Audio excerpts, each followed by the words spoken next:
Welcome to episode 8. I'm John Marshall. This is Crushing It, where we explore extraordinary people doing extraordinary things in these unprecedented times. Our guest earlier this morning was Councilman DiLorenzo from Milton, Ontario, and he shared with us how life changed in his family during these times.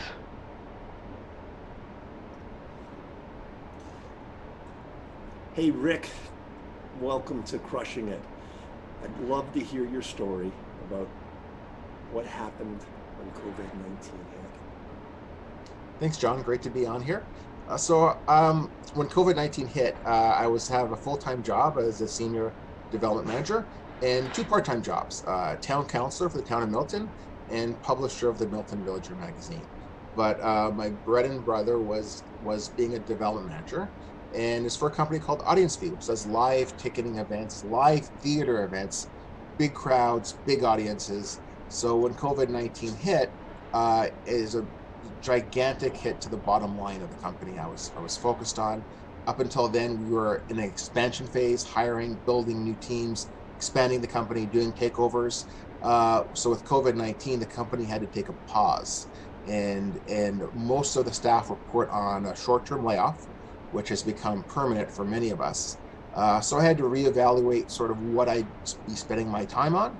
And I kind of did a little refocus more with my family and kids, having a little more free time and spending more time with the community. Now, it was a little more than that. You shared this with me before, and you had to do a major, and you willingly, consciously said, if I'm going to do this and stay healthy, and make sure my kids have what they need, make sure everything's done. You took some major step backs and changes in the way you were spending your day, spending your evenings. I had to make some huge lifestyle adjustments, because when you work in the IT field, you work in software development, it's no secret, it's a very lucrative field to be in right now. The incomes are fairly high. So when you're a senior development manager, you have that salary plus then the part-time incomes.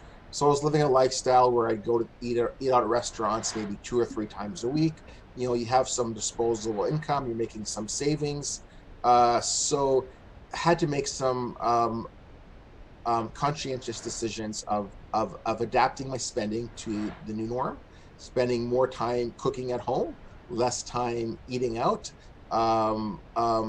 less spontaneous, e-commerce purchases with a click of a button and instant satisfaction there, and just getting back to the basics of friends and family, and that is actually the more enjoyable time. You have experiences with your family and friends, and that's what you remember. You remember that more than what did I buy on eBay last week, where I did a purchase and then I got it, I used it once and I didn't, and now it's somewhere in the house.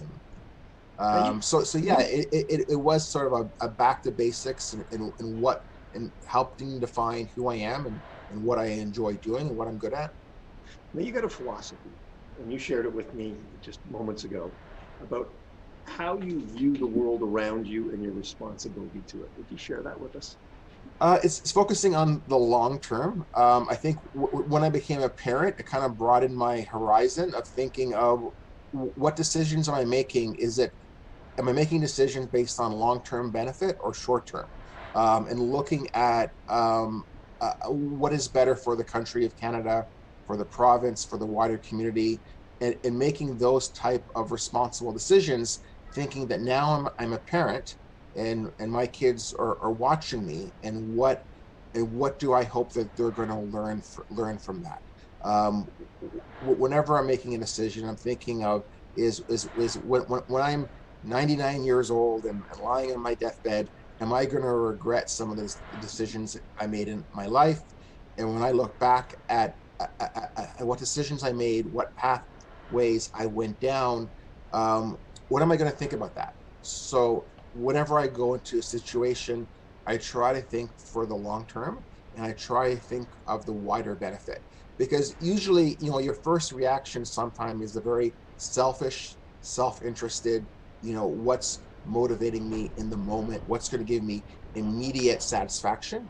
And a lot of times I find my knee-jerk reaction is not always the correct reaction. And whenever I take a few seconds and just pause and center myself, I feel better, and I feel better about the decisions I make. You said that, there's two things I want to touch on before we go. One is you said it was like taking a plunge into a cold pool. Yes. This having to change the idea of what you had to where you got to go.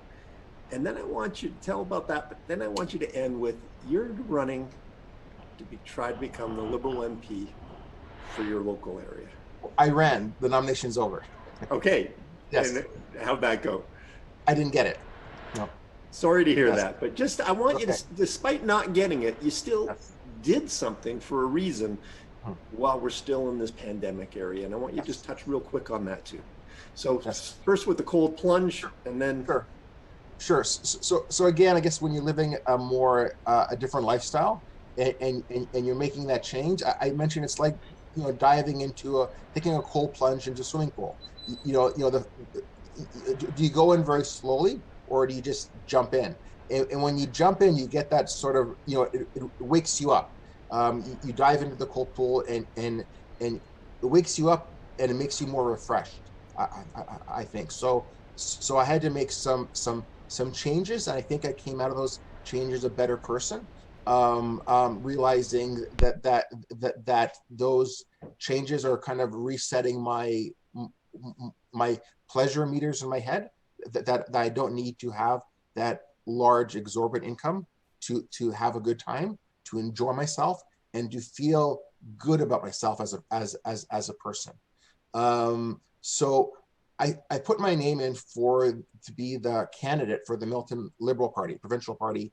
I announced it, I think it was back in like January, February of 2020.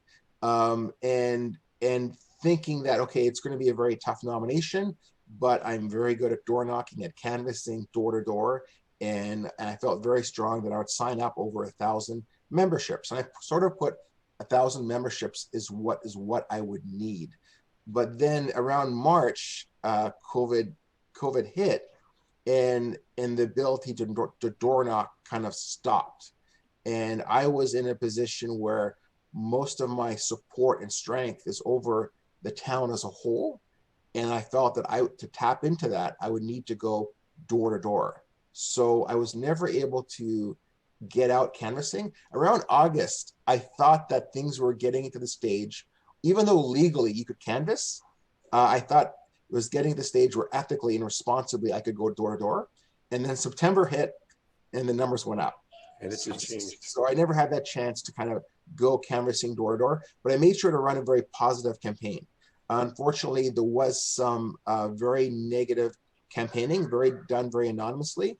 And I made sure to speak out against it and say that I think all the candidates need to speak about the positive, focus about what you're doing, not bad mouthing or talking bad about the other candidates. So I came out of the campaign feeling very positive about myself, and very, very happy with the networks, connections, and new friendships I made going through the nomination. Well, one thing's going to be for certain. Milton is going to be for the better that you're still there as a councillor and that you're living in that town.